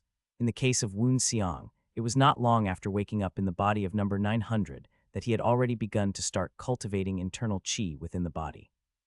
The stages of feeling energy had already passed for him. Those who feel something cold, hot, or itchy within their body, raise your hand. According to the instructor's instructions, Woonseong should have raised his hand, but he didn't. It had only been 2 hours since he had learned the first 30 lines of the scripture. However, if he said he already felt the energy within his body, it would be absolutely ridiculous and preposterous. What was interesting was that the other kids who had started to develop and feel the energy within themselves also did not raise their hands. Number 17 is also playing coy like myself. Woon Xiang decided that he would raise his hand in about 3 days. I can't raise it too soon, nor do I want to raise it too late. I need to pick somewhere in between. Thinking so, Woon Xiang again focused on his body. The energy in his body moved according to the direction and in the specific pathways within his body. At the same time, he began to slowly wash away the fatigue accumulated while climbing the mountain that morning. By evening, almost all the fatigue accumulated in his body had disappeared. After about 5 days, children who did not know how to read began to learn how to cultivate. In fact, there were few children who made rapid progression due to their talent, despite not being able to know how to read at first. In the meantime, time passed slowly. Unlike breakfast and lunch, dinner was given fairly without any kinds of condition attached. It was because of the policy that starving from evening to morning could disrupt the next day's training. Woon Xiang ate his dinner that was given to him and went back to his room. In the evening, time was given for free training or relaxation, but Woon Xiang obviously didn't want to socialize with kids. What am I supposed to talk about with kids 10 years younger than I am? During the time given, it was much more profitable for Woon Xiang to go and practice the heavenward soul-earthen body technique to cultivate his talent in secret, and if he had time left, he decided to start experimenting with the combination of the 2 qi cultivation methods he was referring to earlier. Before completing all the training within the Cave of Latent Demons, I need to be at least first-rate. Being able to call oneself first-rate, they had to be able to channel qi into their weapons and limbs, although they couldn't materialize it outside their body, since that was what those at the peak realm and above could only do. They could utilize incredible might behind their attacks. Woon Xiang set his goal to become first-rate by the end of the 10 years here. If he couldn't achieve at least that much, he would never be able to get his revenge. If he had the power right now, he would go right up to Jwa Du Jiayul and rip him to pieces after torturing him alive. As soon as Woon Xiang had entered his room and was about to shut his door, someone placed their foot in between the door and the hallway, stopping him from closing the door completely. With an irritated and uncomfortable look on his face, Woon Xiang opened the door and identified the guest who came to his room. Long, light brown hair that came down to shoulder length. Neat and tidy clothes despite being in the Cave of Latent Demons. Woon Xiang was irritated at the fact he let somebody sneak up on him without noticing their presence beforehand, but it was the limitations of his current body, and he could do nothing about it yet. Hi, the guest who came to his room was number 17, the most talented child in the entire Cave of Latent Demons, according to both the director, instructors, and even Woon Xiang. Number 17 was the best in the Cave of Latent Demons. Woon Xiang didn't think she was just the best in terms of talent. He also thought she was the best in how she carried herself among the other children. On top of that, every one of her behaviors had purpose and meaning behind them. Considering the actions and behaviors of the instructors, it's safe to say she has quite a background. Woon Xiang also didn't exclude the possibility that she might have a relative that was a high-ranking member of the cult. He was sure it was one of the two. Either she came to the Cave of Latent Demons to get stronger by her own choice, or she was forced by her family to come. However, none of this had anything to do with Woon Xiang. How would she react if I showed my true talent? That was Woon Xiang's only concern. However, it was a little surprising that number 17 actually came and visited him, who was ranked number 900 out of her own volition. What do you want? Woon Xiang stared at number 17 beyond the wooden door with a slightly cold look. At the words, number 17 gazed slowly at Woon Xiang and opened her mouth. You did it, didn't you? What? At the mysterious words from No 17, Woon Xiang stared at number 17 silently. Of course, the matter of number 185 passed through Woon Xiang's mind briefly. Number 185. At the words of number 17, the Woon Xiang clicked his tongue. Was she watching? His weak body and talent that was still making improvements wasn't helping him right now, seeing that she must have been able to sneak by his senses. It wasn't just the realm of Woon Xiang that had lowered, but his senses were still slightly dull because of his body that still lacked a lot of things. Yeah, but it's not like I broke any of the rules here. So you've been hiding your power all along, haven't you? Woon Xiang glared coldly at number 17. Why should I tell you even if I was? It's not like you're any different. Number 17, despite being ranked so high, was actually also hiding a vast amount of her talent and power. Of course, even though Woon Xiang's senses might have dulled a little bit, it wasn't like he could blatantly miss that kind of thing, especially if the person in question was right in front of him. When Woon Xiang pointed out that fact, number 17's eyes widened with surprise. You knew. When Woon Xiang did not answer, number 17 smiled faintly. You're interesting. Hee hee. As Woon Seong predicted, number 17 was one of the descendants of the high-ranking members of the cult. Even the instructors couldn't underestimate her ability. Ordinary children would not notice that number 17 was hiding her power, which was normal. However, Woon Seong spoke of it as if it were an obvious fact right in front of her. It's because I have some pretty good eyes for that type of thing. At the words of number 17, Woon Seong replied brusquely. She had already seen himself knock down number 185 with incredible ease. It didn't matter to Woon Seong that she was hiding her power. What concerned him was her cleverness. Furthermore, stating the fact that she was hiding her power, it was an indirect threat. However, it seemed that the indirect threat from Woon Seong had gotten through to her. She pressed her lips lightly with her fingertips. Well, then I guess I'll keep your secret for a while, by the way. It was a bit of a surprise that she did not just turn around and leave, but rather wanted to leave some words for Woon Seong. Woon Seong glared daggers at number 17, preparing for any kind of counter threats she might give. Number 185 was gnashing his teeth at you. Woon Seong sighed at her words. It seemed she was still a child by heart and in her sincerity. Perhaps she had gained some confidence in thinking that number 900, Woon Seong, had only just learned the basics of chi cultivation that day. She probably thought that he didn't really have that much power, but she still thought he was interesting. Her line of thinking was a common mistake for those who had high praise from a young age and had little experience in the true world of Murim. However, he already knew what he would do with number 185 if he dared go again after he spared him, and clearly told him that there would be no second chances with mercy. If he does ill, kill him. By the time Woon Seong calmly wrapped up his thoughts, number 17 spoke again with a cheery and innocent voice. Wow, you're so calm. You must be able to knock down number 185 anytime you want. I've told you this before, but don't talk about it as if you're any different. You should know well that this cave of latent demons is not a place you can slack around in. What? Ha ha ha hhhhhh. Woon Seong's words made number 17 laugh loudly into laughter. The eyes of the children who were outside still in the hall turned and all focused in the direction of where number 17 and Woon Seong were talking. My name is Ah Young. My last name is a secret, so it's just Ah Young. What about you? Woon Seong, clearing his throat, hinting to number 17 to get lost. Number 900, that's all you need to know. Boom. At the end of the sentence, Woon Seong shut the door coldly on Ah Young. Ah Young kept her smile though even after getting the door shut on her, her eyes twinkling in half crescents as if she had just found something incredibly interesting. He's so interesting, hee. I'll guess I'll have to wait and see. 3 days passed by. During that time, Woon Seong tried to fuse the dark flower-red spirit and the orthodox tempered chi. Of course, it was incredibly difficult to try and fuse two completely different cultivation methods into one. However, it wasn't impossible. Also, Woon Seong was incredibly well-versed in the countless types of chi cultivation methods that were located within the Spearmaster sect's library. Despite the Spearmaster sect only being a sect that had a single successor, it had accumulated countless amounts of literature and chi cultivation methods. There's nothing impossible in the world of martial arts. I just need to be meticulous and take it slowly. In fact, there had already been some tangible results. To some extent, the two methods began to fuse already. Of course, there were still certain pathways and flows that had not been fused yet, but Woon Seong could go over each and every one of those and fuse them one by one. At night, he practiced the heavenward soul earthen body. Woon Seong also faithfully participated in daytime training. First, on the third day, he raised his hand that signaled that he felt energy within him. The instructors, who did not expect much from a talentless number 900, were a little surprised. It was much faster than expected for them.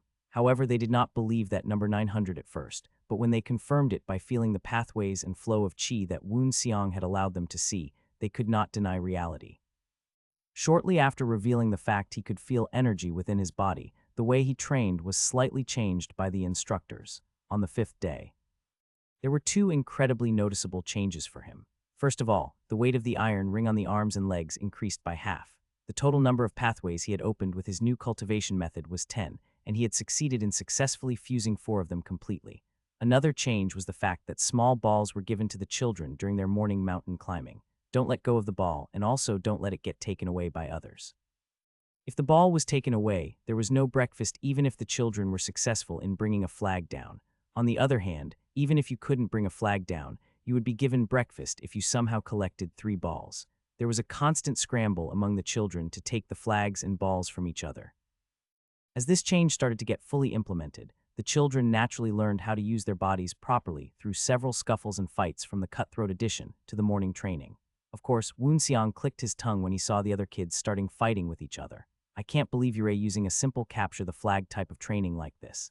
It was an indirect way of training the children to know what desperation was and what fighting for your life on the line meant. It doesn't matter to me, though, because I will not bow to anyone if it comes to meeting my goals. Of course, Woon Seong never lost his flag or ball. He clearly distinguished himself among the other kids by knocking them down mercilessly. It wouldn't be bad to show some of my skills if it means shaking off these annoying bastards. Woon Seong had started to become aware that the instructors had started to observe him more in secret, but they did that for all promising individuals, so he knew it wasn't a bad thing. Especially since he had openly shown incredible speed in regards to chi cultivation, their gazes had become more keen. As Woon Seong steadily strengthened his position, number 185, who had been stubborn and starting to plot revenge, did not dare to attack Woon Seong. When Woon Seong had first felt the energy, he knew he had to start distinguishing himself from that point on.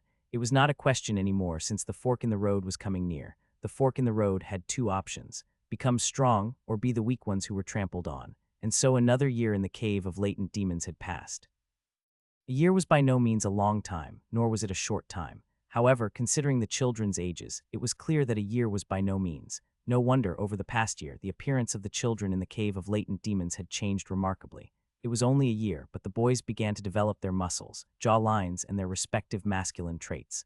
On the other hand, even the girls began to show a very small but feminine appearance.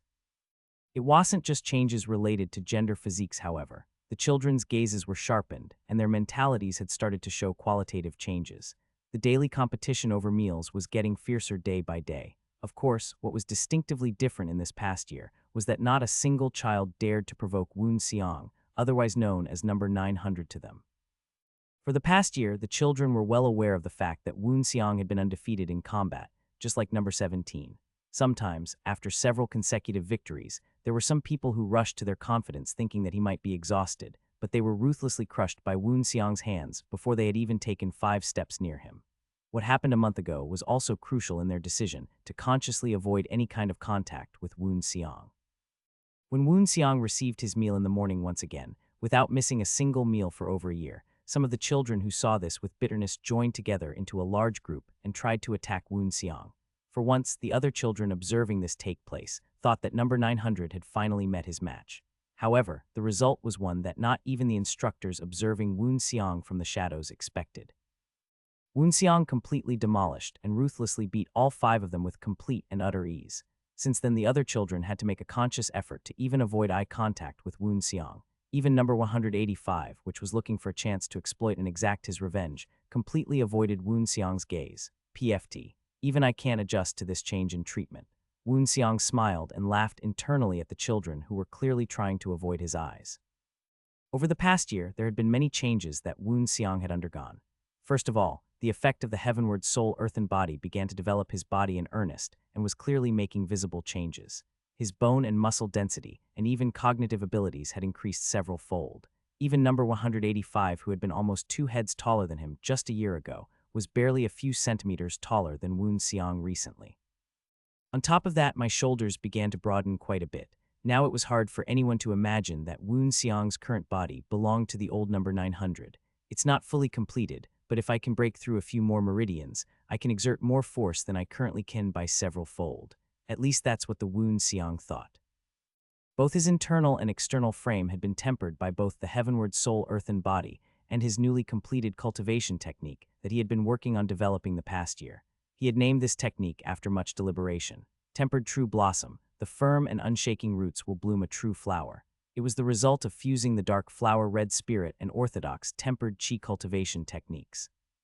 It was something even Woon Seong felt shocked from the strength this cultivation technique could possibly cultivate for him. It was exactly a year ago when Woon Seong first showed any proficiency with pole-type weapons. A direct result of this was beating on the other children with a flagpole on the first day of the mountain climbing with them. Over the past year, the surviving children had become stronger, and the number of children dying had decreased significantly. Therefore, the children that had made it this far were somewhat confident in their abilities. In addition, the weight of the iron bracers the children were given had increased to 45 kgs. Of course, it was no longer a weight that was possible to climb the mountain without using internal chi. Woon Seong was also no exception to this. Even with his newly strengthened body from the heavenward soul earthen body was no exception to this. However, this also gave him the opportunity to practice circulating his new cultivation technique. Of course, Wu Xiang did not stop at just circulating his new technique and internal qi. He began to penetrate the clogged veins and muscles that were strained or tightened within his body and cleansed his body of any impurities on a microscopic level. It's going to be a lot to learn for the other children, since learning about the basics of whatever weapon they choose on top of their already incredibly tight training schedule will be difficult. In any case, it wasn't much of a problem for Wu Xiang, since he knew exactly what weapon he would choose and already was incredibly well versed in the mastery of it. But for the other children, they were incredibly excited about finally learning about the types of weapons they wanted to choose, because it was a telltale sign of finally becoming a recognized martial artist. In front of these excited children, the senior instructor and other instructors at the Shiwen Hall took out 3 carts. As you know, these are the weapons that are the staples of the martial arts societies today. The instructors each took out a single-edged and heavy sword, a light double-edged sword, and the spear. They were called the Dao, the Giant, and the Spear. But what they put down was the most basic appearance of the 3 weapons. You will choose one of these weapons and learn its corresponding martial arts. If each of you has a weapon you want, go and stand in front of it. The children began to hesitate at the words of the senior instructor. It was evident that each of them were agonizing over which weapon would be the best for them. But there were also children who were moving fast among them. One was the number 17, and the other was Wu Xiang. Ah Young walked without hesitation and stood before the giant. It was pretty much an absolute given fact that Wu Xiang darted right over to the spear. The next one to move was number 185. Number 185 looked at Wu Xiang and Ah Young and stood before the Dao with an uncomfortable expression. Number 17, number 185, and no 900. The 3 strongest children in this hall had picked their weapons. Only after this did the other children begin to move hesitantly. Decide carefully. This weapon will be with you for the rest of your life. The instructor's warnings and instructions continued as the children stopped and moved again as if to think again. Most children chose the giant, of course. It was the most classic and commonly used weapon in Murim. It offered balance, strength, and mobility in a proportionate manner. Next, the number of children who chose Daos was the second highest, and the number of children who chose the spear was the lowest. It was a natural result because there was a certain amount of reverence for the spear due to its complex mastery compared to the other weapons. Even the children that had not heard much about the spear or the respect masters of the spear received, they knew from a glance that using a spear was no easy feat. That has nothing to do with me. Instructors also looked over what each child chose and advised them if one weapon would be more suited to them or not. The children were then given 3 books each on their individual weapon, leaving them with quite a bit to look at when learning the basics of their respective weapon. Is it the 7 stars of the spear? 2 of the books were the basis of movement techniques involved, and a manual for the weapon titled The 7 Stars of the Spear.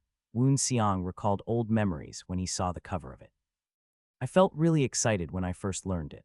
The other 2 books that were added to that were the 6 combinations of the fist and the cloud and wind movement technique. The knowledge of all basic, intermediate, and some advanced techniques were ingrained into Wu Xiang's very soul. After setting up the foundation of his body and mind with the heavenward soul earthen body, he had developed an incredibly high-level qi cultivation technique, and now he finally had the spear. From now on, you will have time to study and learn about the martial arts of your weapons on your own. The instructors will be waiting here, so if you have any questions or things you don't know, we will do our best to teach you.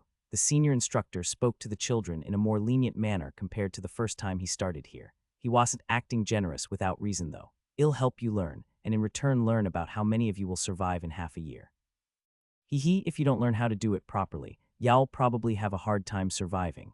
Even if you survive, you'll be half dead. He was just having the same mentality as always since it provided him the opportunity to report more in detail to his superiors. The instructor's eyes that were set on the children were shining with a rather frightening look. Wu Xiang took his booklets and went to the corner of the cave. He looked through the booklet first.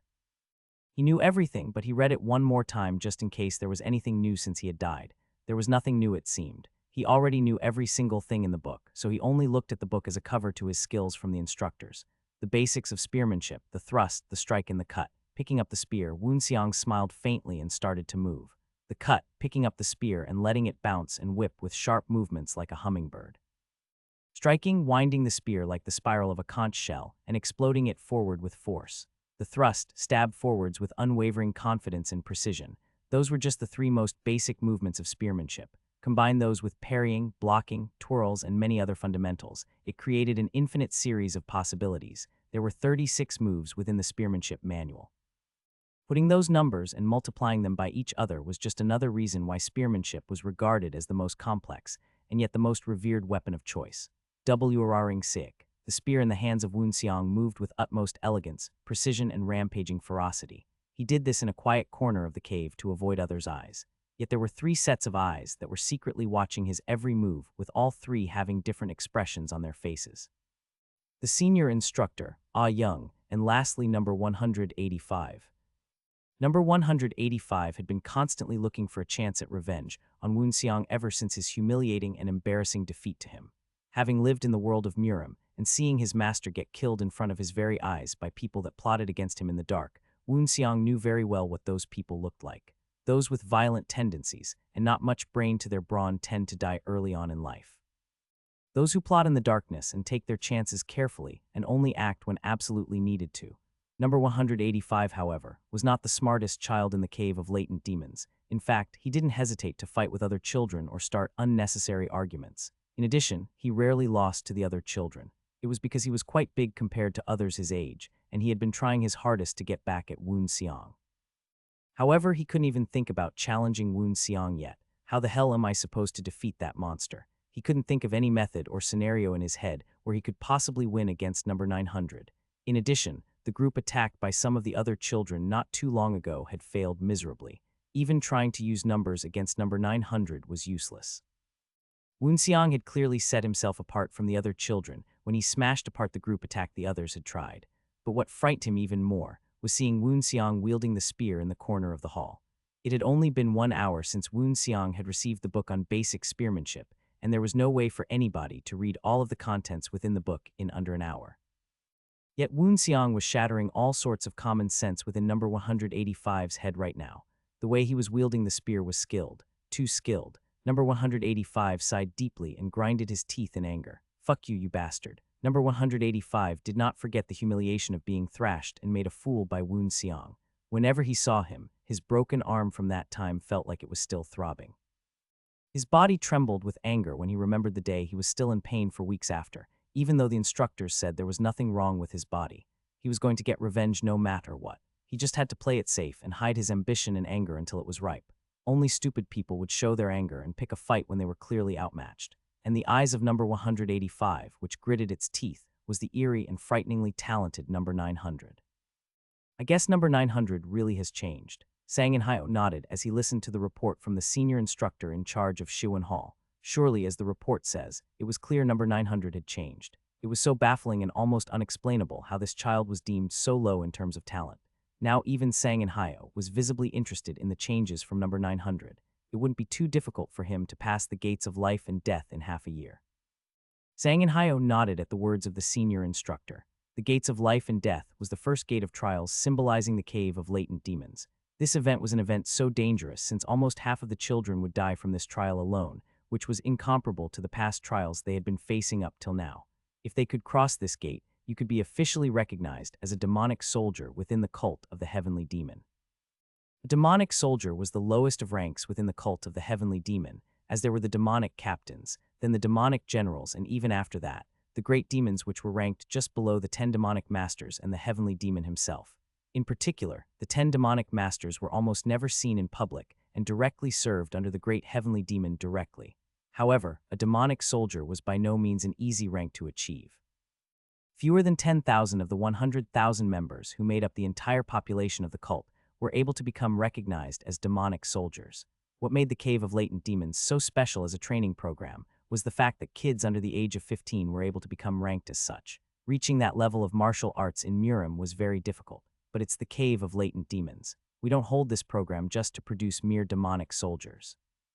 Reaching that rank should be the bare minimum of talent required. The Cave of Latent Demons was made as a special program to produce demonic captains. Only 2,000 members of the cult could be strong enough to be called demonic captains. In addition, this Cave of Latent Demons was a little more special than the previous generations that came from the cave. We have to produce a few demonic generals. It would be even better if we could somehow produce a great demon. In fact, Sang and Hyo knew expecting to raise a great demon was too much. He himself was barely ranked within the ranks of the 200 great demons in the cult. In any case, even if only 1 or 2 were able to reach the levels of demonic generals, it would be already considered an incredible success. How's the preparation going for the gates of life and death? We sent out some of our own to buy, and even trained some of the beasts within the trial. By the time the gates of life and death open, they will definitely not be normal beasts. At the words of the senior instructor, Sang and Hyo nodded satisfactorily. Okay, let's reward those who pass the gates of life and death with 3 demonic medicinal pills of the Ayukalpa, and also open the divine treasury of the demonic sea. After all, it was the rewards the heavenly demon himself personally ordered to give them. At Sang and Hyo's words, the chief instructor shouted with his head down, "Yes, sir." Half a year had passed within the cave of latent demons. In the meantime, the children had become accustomed to their respective weapons. Of course, each of them had mastered the basics of those weapons. In addition, after learning martial arts, the weight of the iron bracers on their arms and legs no longer increased. As a result, the children were moving much more freely than before, even though they wore 45 kg bracers on all 4 limbs at all times. They were moving as if they weren't even wearing the iron bracers at all anymore. The same was true for Woon Xiang. In addition, Woon Xiang gained one more achievement unlike the other children. I have finally completed the true tempered blossom to its finest form. He had successfully fused them before completely, but only now did the 2 methods resonate in harmony. Creating one's own chi cultivation technique was by no means an easy task, completing and successfully creating a high-level technique. It was something only the greatest of legends within all of Murim could have been said to accomplish. It was proof that Woon Xiang was making the strides and preparations necessary to exact his revenge. What was very interesting about this cultivation technique was that it had a special form of energy that Woon Xiang could now utilize in earnest. Intimidation chi was what he had used to mask his levels of cultivation before. Now he could finally materialize that specific energy outside of his body. It was incredible. Then one day, there was an unusual announcement made. The senior instructor, standing in front of the confident children, slowly opened his mouth. "Half of you will die today." There was a lot of dense and saturated demonic chi. The demonic chi that, unique to the lower depths in the cave of latent demons, oozed out in the area around them. There were only 2 torches that were glowing in a tight space that could be used for visibility. Even with the 2 sources of light, it was difficult to illuminate the entire cave. 2 gates stood at the very ends of the dark cave. The entrance to the gates had long been blocked by a large rock in the past. Woon Xiang swallowed his saliva and repeated the name of the place. The gates of life and death. If you somehow manage to cross the gate, Yao'll be able to live. If you don't, Yao'll die then and there. What the senior instructor said earlier was echoing again in Woon Xiang's head as he recalled the name of the gate. When you enter the gate of life and death, you will surely face a certain crisis that will put you in a life or death situation. It is not simply a crisis that can survive even though you have been training hard so far. Struggle with all your might. If you fail, you will die knowing the pain of being eaten alive. If you can solidify your mentality as a warrior and the body of an adult, you will be stronger. Through this opportunity, you will have the opportunity to achieve even greater heights. Keep in mind, the cult of the heavenly demon is strong. There is no need for those who are weak. Be strong for the cult, not only in your body but also in your heart. If you do, this cult of the heavenly demon will give you a place to live. That's what the senior instructor said. There was not a single word in his speech that was useless or hinting at something further. The pain of being eaten alive, limb by limb. Woon Xiang noticed from the words what the hidden hints were in this gate of life and death. It sounded like there was a good chance it was something to do with an animal of sorts. In addition, the mentality desired from members of the cult was a mentality that did not take joy in killing, but rather was confident with it if required. They needed members that would not hesitate. It's not a problem for me. Woon Xiang grabbed the spear in his hands. This time, it wasn't the same wooden spear he received from the instructors before. It was an iron spear. It was much more durable and could be called a real weapon. Woon Xiang smiled pleasantly at the sensation of the cold and sharp iron on the tip of the spear. It felt nostalgic to hold a real spear for once, since after his death. Woon Xiang slowly started to arouse his internal chi. His senses expanded and stretched throughout the cave. At the same time, he could sense the movement of a 4-legged animal moving throughout the tunnel. Crrrrrrr. Out of the darkness of the cave, the beast started to emerge into the full range of Woon Xiang's senses and was visible in plain sight. Watching it closely, Woon Xiang stared at the predatory amber eyes of the beast. Woon Xiang's eyes flashed. He had already noticed what it was. It was a gray wolf from MT, Tian Shan. It was a little smaller in size than a normal wolf, but its movement could not be compared to the average wolf. On top of that, a tough hide and its incredibly powerful legs that could destroy entire tree trunks on their own. At least I have a bit of luck here. What was rather lucky for Woon Xiang was that it was only a single gray wolf. Gray wolves, and even normal wolves for that matter, were 10 times more dangerous when they were in packs. However, just because it was by itself did not mean that the gray wolf was not dangerous. No wonder they gave me an iron spear. If it was a wooden spear, he wouldn't have been able to pierce his tough skin. Woon Xiang grabbed the spear and coated it roughly with a thin layer of qi. The gray wolf started to circle around Woon Xiang looking for an opening. It observed Woon Xiang's movement around his hips, arms, and thighs keenly with its glowing amber eyes. The kinds of actions the wolf was displaying was odd. It wasn't completely odd to most people, but to Woon Xiang, who had more than enough combat experience in Murim, he could see something off. It's been trained to deal with humans. To be exact, the wolf had been trained with martial artists. Seeing how it reacted to Woon Xiang's movement of internal qi, wasn't the survival rate of this gate 50% like the instructor said earlier? As Woon Xiang observed the wolf closely, he became more certain that the wolf had been trained to fight with martial artists to a proficient degree. The members of the cult had been training it behind closed doors for over half a year, just for this trial. It was only natural that after several beatings and fights, the gray wolf had learned to adapt to the movements of martial arts practitioners. It's not exactly an easy trial. But there was nothing Woon Xiang couldn't do if he truly put his mind to it. In addition, Woon Xiang was now able to use all of his abilities in earnest, since nobody was spectating the trials individually. They were only told to meet at the end of the tunnel past the gate. If they didn't, then they were assumed dead. Wu Yuang. Suddenly, a fearsome aura started to emit from Woon Xiang's body. It was something that frightened any being regardless of their origin if they were weak. The dark currents of aura started to coat around Woon Xiang's body. Whoosh. It was the first time he was going to use it in battle since developing the new technique, intimidation qi. Woo woo woo woos. The spear in Woon Xiang's hands started to be coated once more in another layer of the fearsome intimidation qi, started to resonate fiercely as if in synchronization with Woon Xiang's very soul. I'll kill you, beast. And as he leapt forwards, Woon Xiang's eyes started to glow with a golden hue. By now, all the children must have been killed or arrived at the Xingsa Temple. It was the space provided for those who passed their trials of life and death to rest and eat. Thus, the trials of Xingsa Temple were divided into two groups. Yes, I am sure they've met their opponents by now. Sang In Hyo nodded at the words. The senior instructor took it as a sign of permission to speak further and continued to report. As you said, the top 30 children who have been showing better results than the rest have been paired with the alpha wolves instead of the regular gray wolves. They were quick to react to human movements, react to qi, and were much stronger than other wolves. In order to kill the gray wolves, it was necessary to press them with a formidable force from the very start, because they had the tendency of learning how to adapt to their opponents incredibly quickly and getting stronger due to their endless stamina. Will the other children survive? For children who are descendants of direct cult members, or children who have known some degree of martial arts prior to coming here, they are probably quite likely to survive. Otherwise, more than half will die. In fact, Sang In Hyo was expecting about half of the children to die through the trials of life and death. It was no exception even for the children who stood out, since they had been paired with the alpha wolves of the gray wolves. But if they survive, they'll be more than just a regular old member of the cult. It was a strong gamble, high risk for high rewards. Only the strong would survive and enjoy the benefits of passing. For those who didn't, it was just the necessary sacrifice, since they can't be a help to the cult. In the process, this trial created a new kind of mentality within those that might be still soft-hearted, kill or be killed. The children who survived were likely to become strong figures for the cult. The future of the cult is looking better and better. Sang In Hyo smiled at the thought of it. Most important results were for the 30 people who would face the alphas of the gray wolves. Number 1, number 17, and number 109 would pass easily. Among the others, the ones who were originally learning martial arts prior to coming here would pass somehow. But there would be some children who didn't.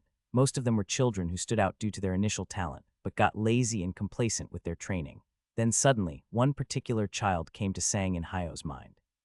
Number 900, who was at the bottom of all standards, and most outsiders would think it was a miracle that such a low-numbered child had survived this long in the cave of latent demons. In addition, he was showing incredible achievements that even number 1 wasn't able to pull off.